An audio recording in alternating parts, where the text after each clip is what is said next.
अपने जय भीम साथियों, सारे देश वाले को मेरा क्रांतिकारी जय भीम। पूरे देश में भीम आर्मी के नाम से बिहार के मुजफ्फरपुर जिले में, जहाँ तक मुझे पता है एक जिला एक राज्य से स्टार्ट हुआ और उनके जज्बे और उनकी पीड़ा ने अपने देश में फैलाने का काम किया। और आज भारत के संविधान पर हो रहे अत्याचार के खिलाफ, लोगों पर अत्याचार के खिलाफ बहुत सारे साथियों ने अपने इंट्रोडक्शन में बताया था कि मुझे नहीं पता था, मैं एफबी पर देखकर, फेसबुक पर देखकर, व्हाट्सएप पर देखकर इस सभा में आया हूँ। निश्चित तौर पर बहुत सारे भीम आर्मी के साथी एफबी और व्हाट्सएप और पेपर या यूट्यूब पर देखकर ही अपने आप को भीम आर्मी का क्रांतिकारी समझते हैं। और उस चीज को फैलाने वाले शख्सियत हमारे साथ मौजूद है। और एक शख्सियत हम लोग के बीच बड़े भाई जो इसके संस्थापक है, बड़े भाई चंद्रशेखर आजाद, वो भी कहीं न कहीं मूवमेंट का हिस्सा भी काम कर रहे हैं। तो दोनों आदमी भीम आर्मी के चीफ चंद्रशेखर आजाद साहब और भीम आर्मी के राष्ट्रीय अध्यक्ष विनय रतन साहब ने पूरे देश में नीली क्रांति का जो आगाज किया है, उसके लिए हम लोग इस क्रांतिकारी धरती पे फिर से एक अभिनंदन और स्वागत करते हैं। और साथियों, मैं पुनः एक बार कह रहा हूँ कि सभागार जो इधर है वो साथी आ जाए और हमारे देश में क्रांतिकारी नीला झंडा फहराने वाले अब विनय रतन साहब को सुनेंगे। जय भीम।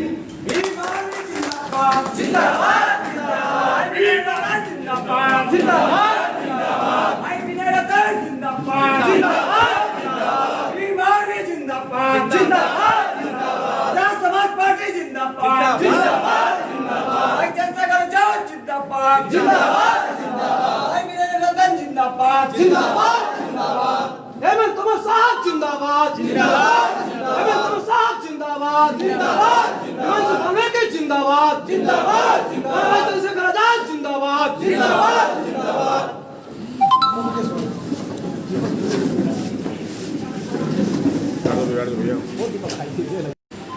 सम्राट को सुना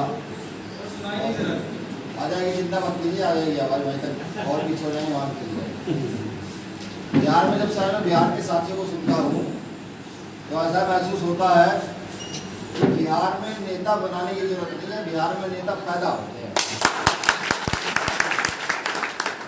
अब ये हम लोगों के लिए गौरव की बात है कि तुम कौन हो। अभी लाइव चल रहा है, सबके पास फोन की सुविधा है, तो आज मैं जवाब दूंगा कि मैं कौन हूँ, ये बताऊंगा। इन रगों में कौन सा डीएनए, कौन सा ब्लड है, ये भी बताऊंगा। और ये भारत में रहने वाले प्रत्येक वर्ग के लिए क्यों धड़कता है, क्यों परेशान रहता है, क्यों पूरे भारत के शोषित समाज को ये करना चाहता है, आज ये भी बताऊंगा। मेरी जो पहचान है वो शुरू होती है तथागत गौतम बुद्ध से, जिन्होंने पूरे देश के साथ विश्व में अमन और शांति का परिचय दिया, बताया कि मानव मानव एक समान है, कोई अलग नहीं है। मेरी पहचान होती है गुरु रैदास से, मेरी पहचान होती है गुरु वाल्मीकि से, मेरी पहचान होती है बाबा चौहरमल के उस अभियान से उन्होंने मनुवादियों को धराशायी करने का काम किया। मेरी पहचान है गुरु कबीर से, मेरी पहचान है गुरु नानक से, इस समाज की पहचान है गुरु नानक कबीर रैदास से। ये वो समाज है जिसने सदैव सम्मानता की बात की है, मान सम्मान की बात की। इस समाज की वो पहचान, हड्डियों में खून होने के बावजूद भी, इतना शोषण सहने के बावजूद भी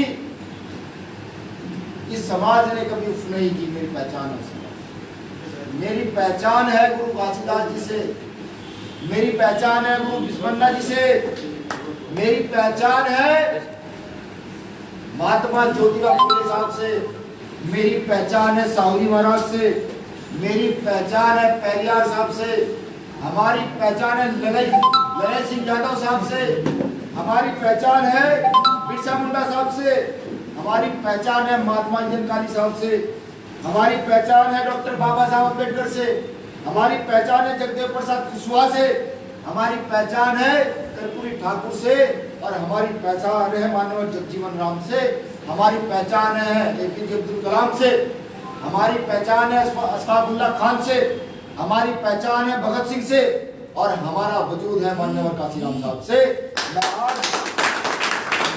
बिहार के उन साथियों का जवाब दूं जो मुझे फोन करके ये कहते हैं कि बिहार में तुम लोग बहुत कुछ करने के मूड में हो, लगातार तुम्हारे लोग हमें पीटने का काम कर रहे हैं। भीम आर्मी जब जब भिड़ती है, संघी कुत्तों को भगा भगा पीटती है, तो कहीं ना कहीं से फोन टकरा कर मेरे पास आ ही जाता है। ये मेरा जवाब उन तक पहुंच जाना चाहिए कि बिहार की सरजमी पर बिहार के अपने भाइयों से मिलने कुछ लोग आए हुए हैं। आज उन्होंने अपनी असलियत वास्तविक पहचान का परिचय दे दिया है कि हमारी सेवा ने पहचान किया है। साथियों, बहुत सारी बात हमारे गार्जियन स्वरूप माननीय एमएल तोमर साहब ने, छोटे भाई हिमांशु वाल्मीकि ने और हमारे गुरुजी ने, अभी हमारे सद्दाम एडवोकेट जी थे उन्होंने, हमारे जिला अध्यक्ष इन्होंने, फरहान अम्बेडकर जी ने, सम्राट जी ने बहुत सारी बात कही। बहुत सारे लोग हैं आप में बोलने वाले, हमारे कुशवाहा जी ने, बहुत सारे लोग हैं आप में बोलने वाले कि अगर आप बोलेंगे तो मुझे लगता है कि पूरी रात कम पड़ जाएगी। और ये होना चाहिए, जिस समाज में अपनी बात रखने वाले लोग ना हो, उस समाज की बात को कोई उठा नहीं सकता। ये होना चाहिए प्रत्येक व्यक्ति में। मैं ये कहता हूं कि सहारनपुर से जिस चिंगारी की शुरुआत हुई थी, छोटे छोटे बच्चों को एटम बम बनाने को लेकर के, उन छोटे छोटे बच्चों को बोलना सिखाने को लेकर के 15-15 साल के युवा बोलते हैं, 20-20 साल के युवा बोलते हैं, उनको फर्क नहीं पड़ता कि वो 100 लोगों की भीड़ में है या 1 लाख की भीड़। यही काम बिहार में किया आप लोगों ने, यही काम किया चंदन पासवान ने, यही काम किया मनोज भारती ने, यही काम किया यहाँ की टीमों ने, यही काम किया सम्राट ने, ये काम आप सब लोगों ने किया। सबके पेट में दर्द होने लगा, सबके पेट में दर्द हुआ कि जब गुरु रविदास घर तोड़ा जाता है तो ये नहीं देखते कि पासवान जाते हैं, कोई ये नहीं देखता कि मुसलमान जाते हैं, कोई ये नहीं देखता कि धोबी खटीक जाते हैं, कोई ये नहीं देखता कि ओबीसी के लोग जाते हैं, कुशवाहा जाते हैं, मौर्य जाते हैं। सब सिर्फ ये समझते हैं कि आज हमारे एक रहबर का घर तोड़ दिया गया है, आज इनकी छाती पर दमक डलने की बारी आ चुकी है, पहुंच जाते हैं। चंदन पासवान पिटता है जाकर के, मुझे बताता है भैया लाठियां लगी हुई है। डूम आते हैं भर के उड़ीसा से, मार आते हैं भर के महाराष्ट्र से, पासवान जाते हैं भर के बिहार से। सरकार की तबीयत खराब हो जाती है, ये हो क्या रहा। हम दूसरों से जातियों में लड़ने की बात करते हैं, लेकिन सबसे पहले हमें अपनी जातियों से लड़ना पड़ता है। काशीराम साहब के बाद ये हुआ कि हमारी जातियां एक हुई, पासवान साहब के बाद ये हुआ कि हमारी जातियां एक हुई, 58 साहब के बाद ये हुआ हमारी जातियां एक हुई, बैंजी के बाद ये हुआ कि हमारी जातियां एक हुई। लेकिन फिर निजी स्वार्थ के चलते, परिवारवाद के चलते हमें जातियों में फिर डिवाइड किया गया। चलिए, ये अगर एक हुए तो नए लीडर पैदा करेंगे। ये युवा पढ़े लिखे हुए हैं, बाबा साहब का अधिकार मानते थे, बढ़ने लगे। तो हमारे लोगों ने हम पर शोषण किया, हमें तोड़ा, लगातार तोड़ा। जिस नीति को अंग्रेज फॉलो करते थे, डिवाइड एंड रूल, वो हमारे बुजुर्गों ने हम पर फॉलो की। वो जानते थे कि चंदन पासवान निकलता है और नेता बनता है तो असेंबली की कुर्सियां उखाड़ने की ताकत रखता है, क्योंकि उसको लालच नहीं। वो जानते थे मनोज भारती जाकर चीख मारता है तो उसे कोई रोक नहीं पाएगा, इसलिए उन्होंने डिवाइड एंड रूल खेला। उन्होंने पहले दलितों की जातियां एक अलग की, आदिवासियों को अलग किया, मुस्लिमों को अलग किया। धीरे धीरे करके मैं तोड़ना प्रारंभ किया। जहां हम अलग अलग प्रदेश में अपनी राजनीतिक सत्ता काबिज कर उसको तोड़ने का काम किया। भीम आर्मी ने अपनी पूरी शिद्दत से काम किया। भाई चंद्रशेखर आजाद को लोग कहते हैं कि चंद्रशेखर आजाद जेल चले जाते हैं। सहारनपुर की घटना होती है, लड़कियों को जलाया जाता है, जानवरों को जलाया जाता है। अगर हम जेल ना जाते, लड़ते ना, तो क्या करते? अभी भी आज सुबह सिवान में एक बच्चे का हत्या कर दी गई है। अगर भीम आर्मी के लोग आंदोलन नहीं करेंगे तो और क्या करेंगे? क्या है संसाधन आपके पास? कौन सा भारत का ऐसा नेता है जिसका आप फोन करके कहेंगे साहब ये हो गया और न्याय नहीं मिल रहा है? उस बच्चे के घर में खाने के लिए कुछ नहीं है, कुछ खाने की व्यवस्था करा दीजिए। जिन लोगों ने मर्डर किया है, SC/ST एक्ट लगवाइए, जेल भिजवाइए। बताइए आप में से किसके पास होंगे चंद लोग, नेताजी वहीं से बैठकर कहेंगे नहीं यार, चुनाव आएगा तो वो लोग विरोध में रहेंगे। ऐसे राजनीतिक लोग हमें नहीं चाहिए, हमें ऐसे राजनीतिक लोग नहीं चाहिए जो अन्याय के खिलाफ खड़े होने से डरते हो। अभी जौनपुर में घटना घटित हुई, अनुसूचित जाति और मुस्लिम के लोगों का झगड़ा हुआ। योगी जी ने उस झगड़े को हिंदू मुस्लिम करार दिया और 2 घंटे मैंने NSA लगा करके मुस्लिम समाज के लोगों को जेल भेज दिया। हमें खुशी हुई कि दलितों पर अत्याचार हुआ, कुछ तो किया। लेकिन जब स्वर्ण हमारी लड़कियों की इज्जत लूट लेते हैं, जब हमारी बेटियों के कपड़े फाड़ देते हैं, हमारे नौजवानों को गोलियां मार देते हैं, तब ये एक्शन क्यों नहीं होता? सवाल ये है हम लोगों का। हमें समझना पड़ेगा कि बलात्कार करने वाला कोई भी हो, बलात्कारी ही होगा। उसके संरक्षण करने वाले लोगों को हम किसी भी कीमत पर माफ नहीं करेंगे। और अगर ये युवा पीढ़ी माफ कर देती है तो मैं चीख कर कहता हूं, चिल्ला कर कहता हूं, मैं मरने से नहीं डरता। ये युवा पीढ़ी में गुमसुम हो चुकी है। ये युवा पीढ़ी में वो DNA नहीं है जो बाबा साहब में था, जो काशीराम साहब में था, जो बाबा चौहरमल में था। इस युवा पीढ़ी में वो DNA खत्म हो चुका। ये बात चुप रही है। समय समय पर हमें महापुरुष मिले हैं, उन्होंने हमें ज्ञान सिखाया, आगे की ओर बढ़ाया और कहा कि एक होकर के इस देश को अपनी मुट्ठी में जकड़ो, अपने अंदर राज करने की क्षमता पैदा करो, जो कई सौ साल पहले आप लोगों में रही है। हम लोगों ने ऐसा नहीं किया। हम लोग टूटे, जातियों के नाम पर लगातार टूटे। जिन लोगों से हम लड़ते हैं वो तो सिर्फ 3 ही लोग हैं, और अभी बताते हैं 6000 की सारी जातियां हैं, बहुत सारी जातियां, उनमें लगातार टूटे। अब आप सोचिए कि आपको चमार के लिए लड़ना है, पासवान के लिए लड़ना है, पासी के लिए लड़ना है, धोबी के लिए लड़ना है, चूड़ों के लिए लड़ना है, खटीक के लिए लड़ना है, या डॉक्टर बाबा साहब अम्बेडकर के द्वारा बनाए गए समाज के लिए लड़ना, ये आप सोचिए। अगर हम इन्हीं जातियों में लड़ते रहे तो हिमांशु वाल्मीकि की दिल्ली में बहुत बड़ी ताकत है, ये अगर इकट्ठे हो जाए तो किसी की औकात नहीं वहां को मुख्यमंत्री बनाने। लेकिन उन्होंने तोड़ कर रखा है। वो जो नारा है दिया था माननीय काशीराम साहब ने कि वोट हमारा और राज तुम्हारा नहीं चलेगा, नहीं चलेगा, उन्होंने वो नारा बदला। उन्होंने कहा कि वोट तुम्हारा और राज हमारा अब चलेगा, अब चलेगा। वो उन्होंने कर दिया। हम अपने छोटे छोटे मुद्दों को लेकर के टूट जाते हैं, बिखर जाते हैं। अब हमें समझ, बता दूं युवाओं को कि भगत सिंह भी एक युवा था। अभी जिस खुशीराम बोस की वो बात कहते हैं बार बार, कल भी हमने सुना, वो एक युवा ही था। मैं एक युवा हूं और अब भी एक युवा है। अगर हम चाहें तो जितनी ये बहुजन के दल है, या तो इनको एक कहें कि एक छत के नीचे आकर के नई लीडरशिप खड़ी कर करके जो ताकत हमें निरंतर तोड़ने मरोड़ने का काम कर रही है, जो देश की व्यवस्था खराब करने का काम कर रही है, उस व्यवस्था को तोड़ने में हमारी मदद कर दीजिए।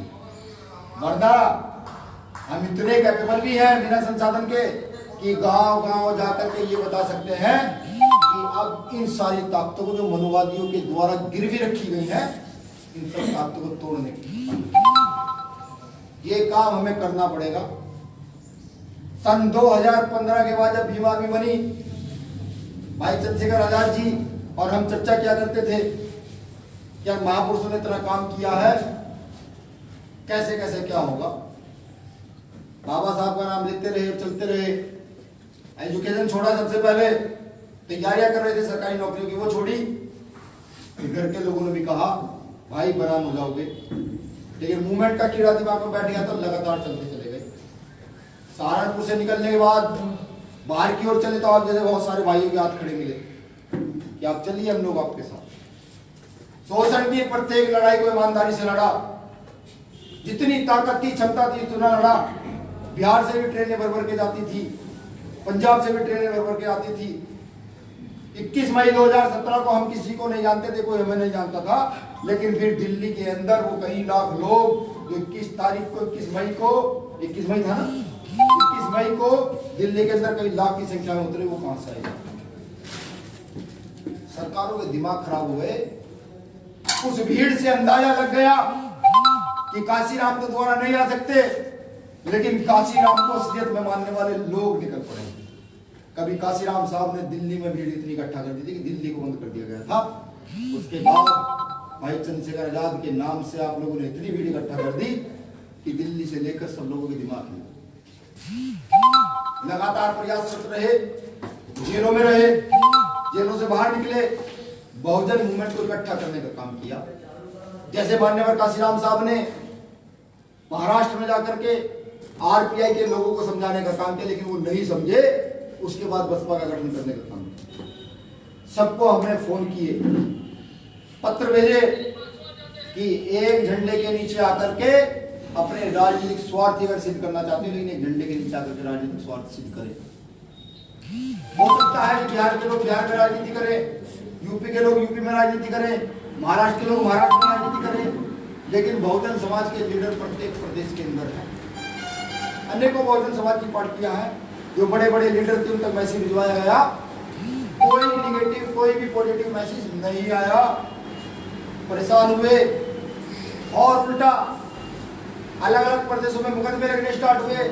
महाराष्ट्र में मुकदमे लगा दो, दिल्ली में मुकदमे लगा दो, पंजाब में मुकदमे लगा दो, मध्य प्रदेश राजस्थान में लगा दो, यूपी में लगा दो, बिहार में लगा दो। अंततः निर्णय लिया गया कि जिस कुंजी के लिए काशीराम साहब ने अपना सर्वोच्च न्यौछावर किया है, उस कुंजी को मुट्ठी में भरा जाएगा। काशीराम साहब ने छोटे छोटे प्रतिनिधित्व के तौर पर लगभग आधे से ज्यादा देश में अपनी राजनीतिक कुर्सी हासिल की, छोटी छोटी कुर्सियां, और यूपी में पूर्ण बहुमत की कुर्सियां हासिल करने का भी काम किया। और अगर ये जो सारे हमारे लीडर हैं जो छोटी छोटी कुर्सी ले हुए बैठे हैं, ये एक हो जाते तो इस देश की सबसे बड़ी कुर्सी वो किसकी होती? वो होती डॉक्टर बाबा साहब B.R. अम्बेडकर के मानने वाले लोगों की। वो नहीं हुआ। जैसे जैसे काम आगे बढ़ा, एक सपना हम लोगों ने देखा कि सबसे पहले भारत के उस वर्ग को इकट्ठा करना है जिस वर्ग पर शोषण है। और समय अच्छा देखिए कितना रहा कि बीजेपी ने असलियत में आकर के बताया कि सही मायने में भारत में किन लोगों पर शोषण है। भारत में बीजेपी सरकार में सबसे ज्यादा मुसलमानों पर शोषण हो रहा है, पूरी ताकत से शोषण हो रहा है। फिर दलितों पर निरंतर शोषण हो रहा है, और सबसे बड़ा शोषण पूरे देश पर हो रहा है, जहां पर संविधान के लगातार आर्टिकल काटे जा रहे हैं और संविधान को पैक करने का काम किया। लड़ाई ये नहीं है कि बिहार के लोग पंजाब जाएंगे, यूपी के लोग बिहार आएंगे। वो चाहते यही है कि हम क्षेत्रवाद में बटे रहे, हम आपसी जातिवाद में बटे रहे, हम आपसी धर्म की लड़ाई लड़ते रहे। वो चाहते ही हैं। जब तक हम क्षेत्रवाद में बटे रहेंगे, जब तक हम यूपी पंजाब बिहार हरियाणा राजस्थान करते रहेंगे, जब तक हम दुसाध जमार धोबी नाई खटीक मुसल करते रहेंगे, तब तक वो लोग खुश रहेंगे। और जिस दिन आपने बाबा साहब सही से करना शुरू कर दिया, और जिधर से वाले जैसे फरहान लिखता है, फरहान अम्बेडकर दूर दूर तक ख्याति है, टी शर्ट पर लिखा रहता है इसकी फरहान अम्बेडकर। लोग सोचते हैं यार ये मुसलमान होकर के फरहान अम्बेडकर क्यों लगाता है, मुसलमान नाम भी सोचते हैं। जिस दिन ये व्यवस्था चल पड़ी ना, तो उस देश में अम्बेडकरवादी प्रधानमंत्री होगा, और जिस दिन इस देश में अम्बेडकरवादी प्रधानमंत्री हुआ, इस देश को विश्व गुरु बनने से कोई रोक नहीं सकता। भारत का इतिहास जब उठाते हैं आजादी की लड़ाई का, तो उस लड़ाई में पता लगता है कि सबसे ज्यादा शहादत देने वाला कोई कौम थी, तो वो कौम थी मुसलमान, वो कौम थी अहमद पठान खान। जिन लोगों के सामने मोहम्मद लगा हुआ था वो कौन वो थी। मैं झूठ नहीं कहता, आप नेट पर उंगली मारिए पता लग जाएगा किसने कितनी शहादत दी। और सब लोगों का नंबर बाद में आता है। आज उस कौम को देश में गद्दार बताया जाता है। मैं पूछना चाहता हूं यहां बैठे हुए दलितों से, आदिवासियों से, आरक्षण का कभी विरोध किसी मुसलमान ने किया है? नहीं। तो फिर जब उन्होंने आरक्षण का विरोध नहीं किया, कभी आप लोगों के साथ बड़ा शोषण किसी मुसलमान ने किया है? नहीं किया। जाति के आधार पर आपका शोषण किया है? तो इस देश में राज करने का अधिकार उनको नहीं है जो आरक्षण का विरोध करेंगे, जो जातियों में हम लोगों को तोड़ कर रखेंगे और जाति के आधार पर हम लोगों को इस देश में उनका राज करने का अधिकार नहीं है। मैं एक चीज और आपको बता दूं, ना जितने मेरे भाई बैठे हुए हैं, माननीय प्रदेश अध्यक्ष जी बैठे हुए हैं, हम थोड़ा जिद्दी किस्म के लोग हैं। जिस दिन ये लगा कि मुजफ्फरपुर के साथी नहीं चाहते कार्य को आगे बढ़ाना, रोकना, तो उस दिन मुजफ्फरपुर के घर घर तक, गाँव तक जाने का काम ये टीम कर देगी और आप देखते रह जाओगे खूब कर देंगे। ऐसे ही हम लोग हैं महापुरुषों को पढ़ के। और अगर ऐसे ही आप भी बन सकते हैं कि घर घर जाकर के मूवमेंट पढ़ा सके, 24 का तो वादा नहीं करूंगा, 24 में तो सिर्फ हिस्सेदारी के तौर पर वादा करूंगा। 29 में पूर्ण स्वराज की बात जो छत्रपति शिवाजी महाराज क्या करते थे, इन बहुजनों का पूर्ण स्वराज क्या होता है, वो गद्दी दिल्ली की खींच करके अगर बाबा साहब के लोगों के नीचे नाम चाह दे तो हम बाबा साहब का खून नहीं।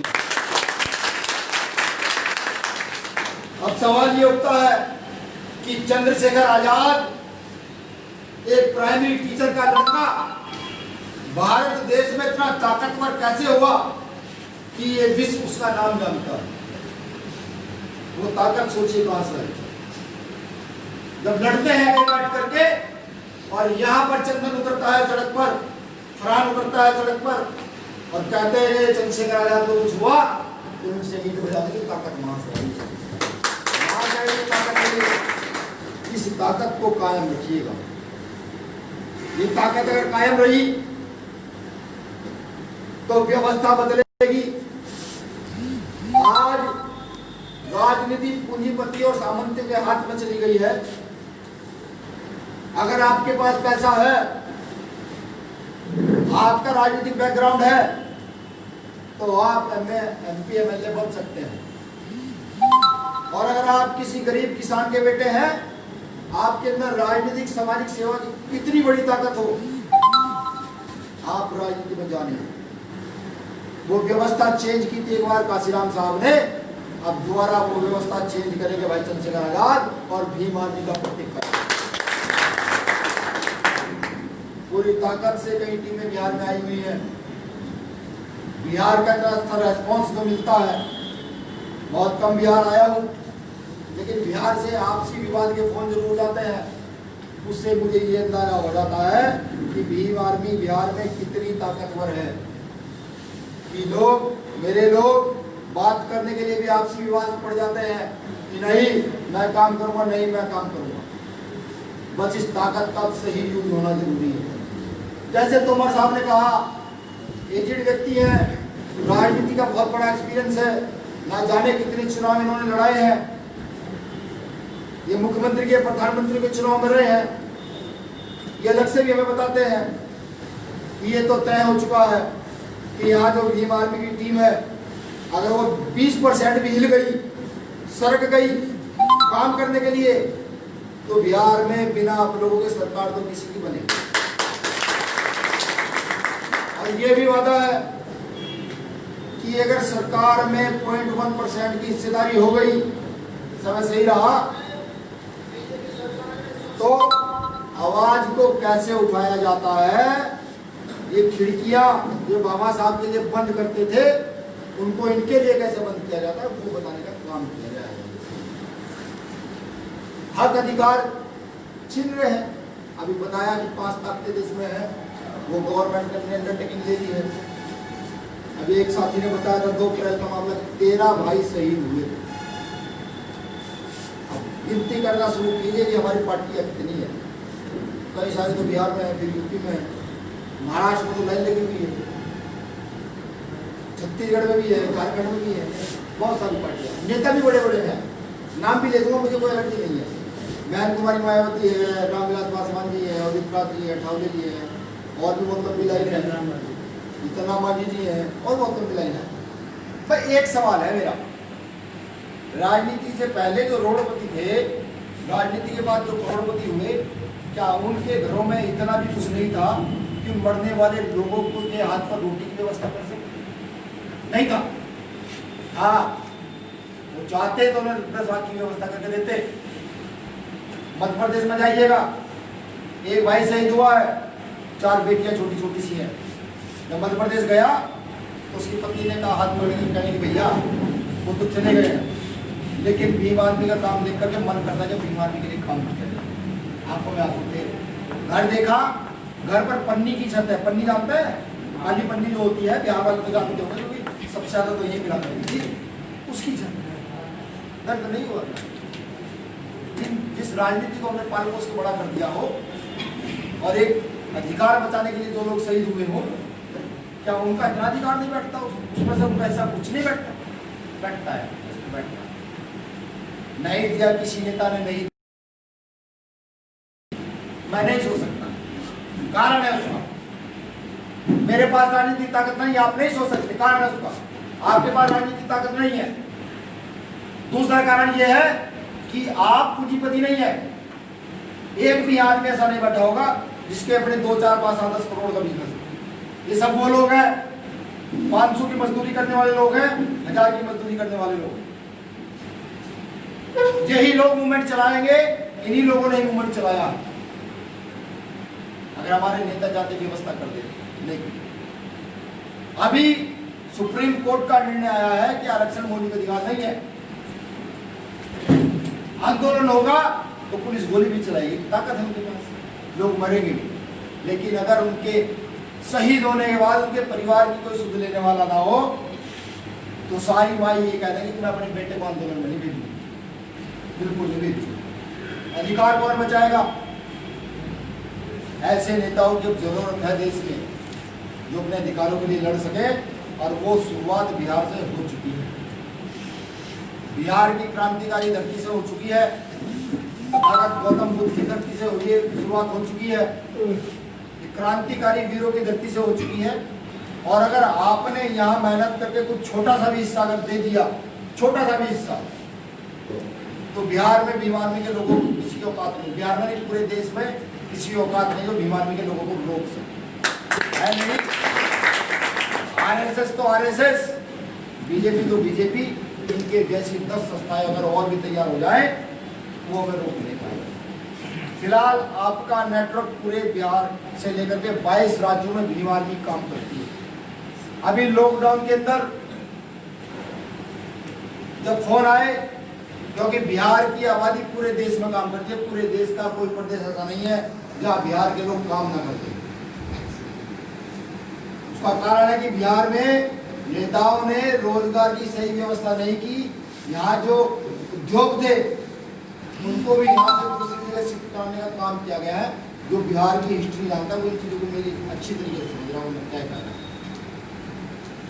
भुखमरी के कारण जो हमारे लोग यहाँ से बाहर जाते हैं, पंजाब जाते हैं, तमिलनाडु जाते हैं, कर्नाटक जाते हैं, महाराष्ट्र जाते हैं, सभी राज्यों में जाते हैं, लॉकडाउन में वो लोग भूखे रहे, वो लोग भूखे मर गए।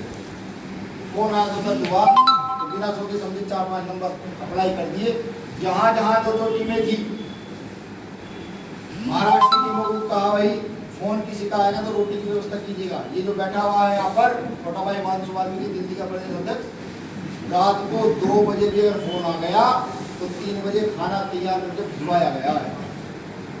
खाने की व्यवस्था नहीं हुई तो नमकीन, बिस्कुट और पानी की व्यवस्था करके भिजवाई गई। ये क्या था? ये एक सामूहिक ताकत जो इकट्ठा की गई है पूरे देश में, ये उसका असर था। मेरे पास देने के लिए कुछ नहीं है, आपके पास भी देने के लिए कुछ नहीं है, लेकिन अगर हम एक जगह हो जाते हैं तो एक चीज तो होती है दोस्तों कि अगर मुझे कोई बिहार में दिक्कत होगी तो मैं चंदन को फोन करूंगा, भाई अध्यक्ष ऐसा मामला हो गया है, चंदन जी कहें कौन सा जिला है, नहीं मुजफ्फरपुर ठीक है भेज देते हैं जिलाध्यक्ष। ये व्यवस्था करनी पड़ेगी, हमें जानना पड़ेगा महापुरुषों के विषय में। अगर इस देश पर राज करना चाहते हो, अपने दिमाग में राज करने की हवस पैदा करो, राजा बनने की हवस पैदा करो। देश के 70 साल की आजादी के बाद भी का साथ देना पड़ेगा जो जमीन पर लड़ाई लड़नी जानता हो। कभी कभी मैं कहता हूँ चंद्रशेखर आजाद जी को कि हम लोगों का काम डिवाइड है। मेरा काम शुरू से संगठन का स्ट्रक्चर खड़ा करना रहा है, उनका काम रहा है सरकार की नीतियों पर निगाह रखना और जहाँ एट्रोसिटी होती है उन पर एक्शन लेना।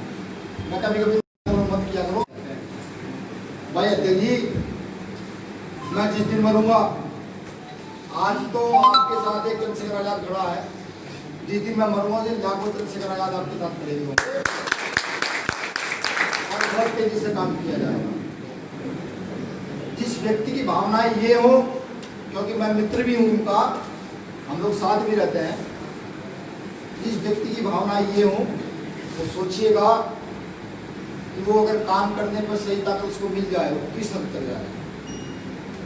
तो साहब कहना है, किसी बेटी से जब मिलते हैं साहब कहते हैं बेटी अगर कोई उंगली उठा ले तो उंगली काट देना और अपने भाई के पास मैसेज भेज देना, बाकी जो होगा आप ये बातें कहने के लिए बहुत गुर्दा चाहिए और इन्हें कहने से ज़्यादा करने के लिए गुर्दा चाहिए।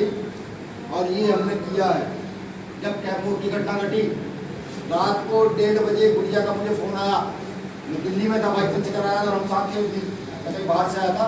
तो गुड़िया ने मुझे कहा कि भैया गांव की लाइट हटा दी गई है और पुलिस भी हटा दी गई। 1:30 बजे आपके एसएसपी को फ़ोन किया और सिर्फ एक बात कही, अगर उस गांव से किसी गुड़िया के पल्ले पर दाग भी लगा तो हम लोग भी मार पीटे हैं। आज तक लोगों ने हमें मारा काटा होगा, लेकिन आज बख्शिश की नहीं जाएगी। अगले 20 मिनट में उस गांव में लाइट पहुंच गई और आधे घंटे में वहां पुलिस की गाड़ी भी पहुंची। ये ताकत आप सब लोगों ने इकट्ठे करके की। अब इस ताकत को कायम रखने का सवाल है। जो पार्टी तैयार की गई है, ये समय पार्टी नहीं है, ये तो गरम है कि हमने पार्टी तैयार कर दी है।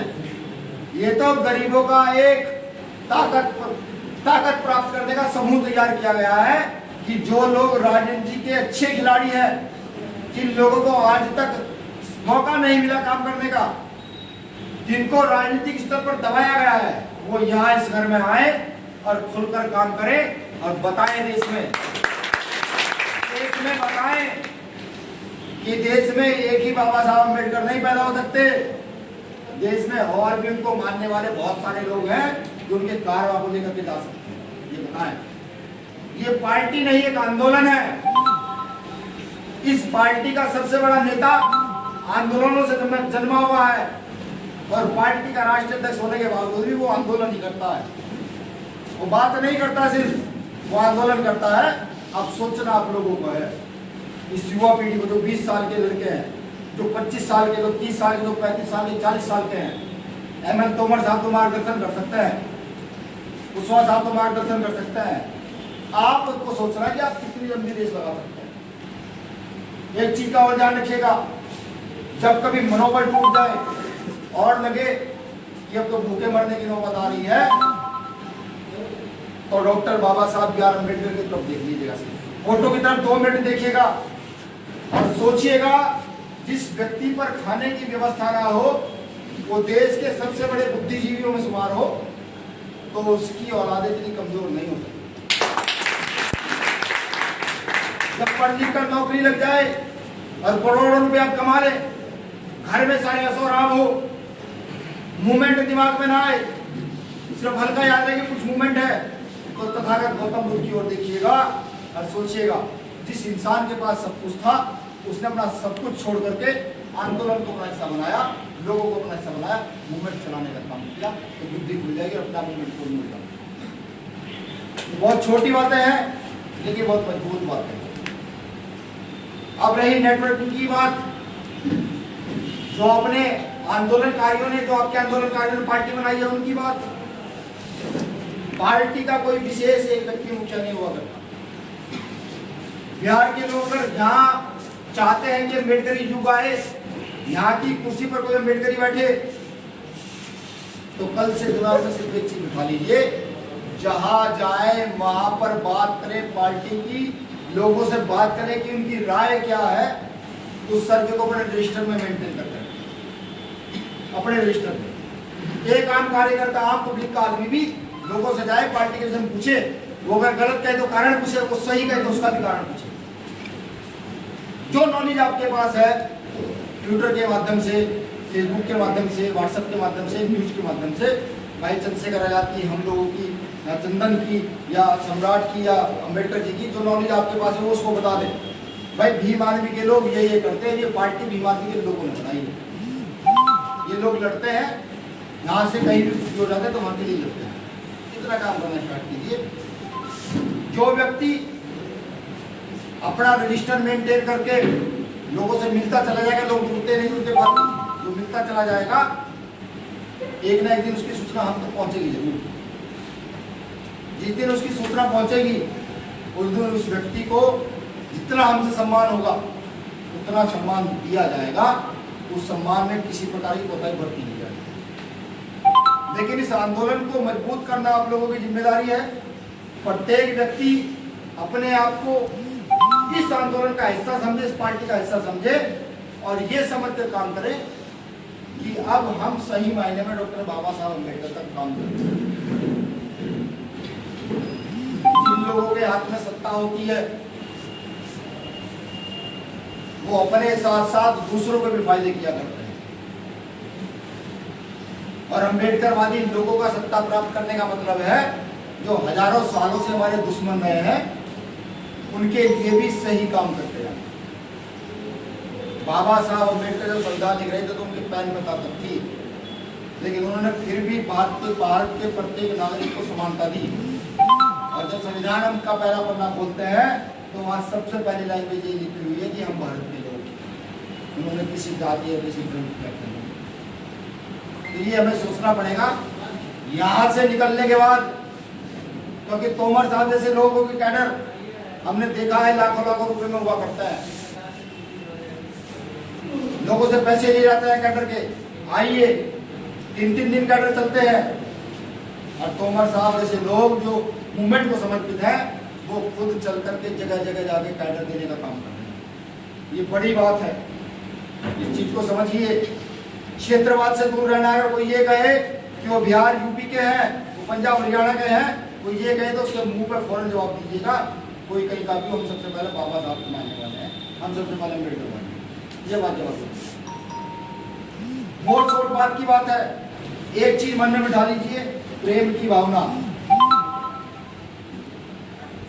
आपने देखा है कि अगर बड़े भाई के सामने छोटे भाई को चांटा मार दे तो तिलमिला उठता है। ये भावना पैदा करती है। जब पंजाब में कोई घटना घटे ना तो बिहार के लोग ये खड़े जाने चाहिए, नहीं पंजाब में नहीं, वो हमारे भाइयों के साथ घटना घटेगी। बिहार में कोई घटना घटेगी ना तो उत्तर प्रदेश के लोग खड़े होंगे, खड़े होकर ये कहेंगे नहीं वो घटना हमारे भाइयों के साथ। ये चल रहा है। वो भी जब भी कोई घटना घटती है चंद्रशेखर आजाद की ट्वीट करते हैं तो 10 सेकंड के अंदर अंदर वहाँ के प्रशासन का रिट्वीट जाता है, नहीं साहब हम इन घटनाओं पर फोकस किए हुए, हम अपराधी को ढूंढ रहे हैं। बड़ी बात, बहुत बड़ी बात, ये आपको करना पड़ेगा। जामा मस्जिद में चंद्रशेखर आजाद जी ने अपनी जान की परवाह नहीं की। CNRC को लेकर के पूरे देश में आंदोलन को लीड किया। केरल गए, कर्नाटक गए, छत्तीसगढ़ गए, झारखंड गए, बिहार आए, दिल्ली रहे, यूपी गए। अब इस आंदोलन को धार देने की जरूरत है, आप सब लोगों की जरूरत है। अगर आप सब लोगों ने मात्र 1 साल सही से काम कर दिया युवा पीढ़ी ने, तो कितना बड़ा परिवर्तन देश में होगा। आपने देखा होगा जब कोई घटना घटती थी तो पीड़ित जो है नेताजी के पास जाता कि नेताजी हमें न्याय दिला दीजिए, होता था ऐसा। आज व्यवस्था बदल रही है। आज जब घटना घटती है तो नेताजी थोड़े थोड़े आते हैं पीड़ित के पास, हाँ भाई बताओ क्या करना है, क्या हुआ। ये व्यवस्था परिवर्तन हो रही है। इस व्यवस्था परिवर्तन में अपनी हिस्सेदारी निहित कीजिए, वरना आने वाली जो नस्लें होंगी वो सवाल जरूर पूछेगी। हम अच्छा करके जाएंगे तो भी सवाल पूछेगी और बुरा करके जाएंगे तो भी सवाल पूछेगी। जैसे आज हम सवाल पूछते हैं बाबा साहब का नाम लेकर सवाल